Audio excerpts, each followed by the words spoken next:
Traz aquele de lá que tá rua bombada, perdido lá no anteontem. Bota ele pra cá. Vem aqui, cara. Põe ele aqui dentro do pote, esse aqui, ó. Aí. Não, dentro não, né? Tu disse dentro. Mostra pro chorão dele ali.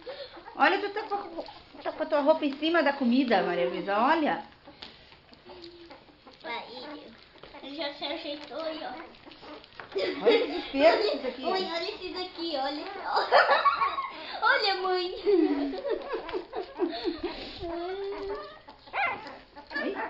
Que cachorro que bate boca essa?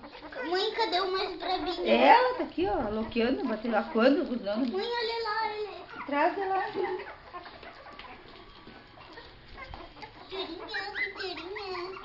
Peraí, eu vou dar isso aqui pra ele comer, ó.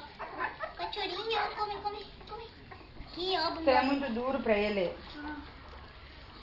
Vem pra cá, cachorro gostado. Não, ele vai fazer cocô. Agora eu lavo. Deixa, faço, lavo agora. Traz um pedaço de papel higiênico dela. Deve ser parente do Braga. Meu, aqui.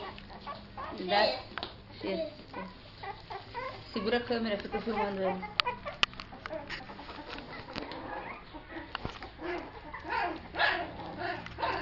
Filma, caralho, o Lucrécia essa quando.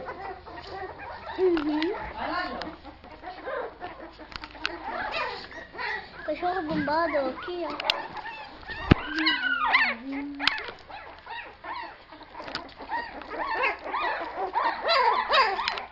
Aqui tá ela. Ela chega a ter uma bola, né?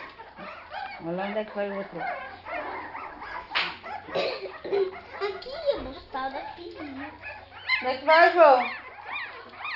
Ela não vai. Mãe, eu quero jogar joguinho. Eu posso ali jogar. Vai. Pisou bem. Por que tu não olha? Tu tá pisando em cima da comida. Ficou cheio de arroz embaixo das botas.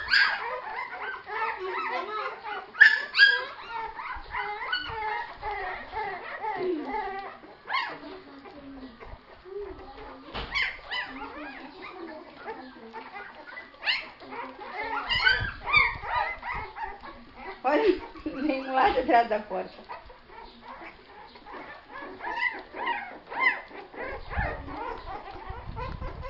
Tem um que tá comendo até o tapete.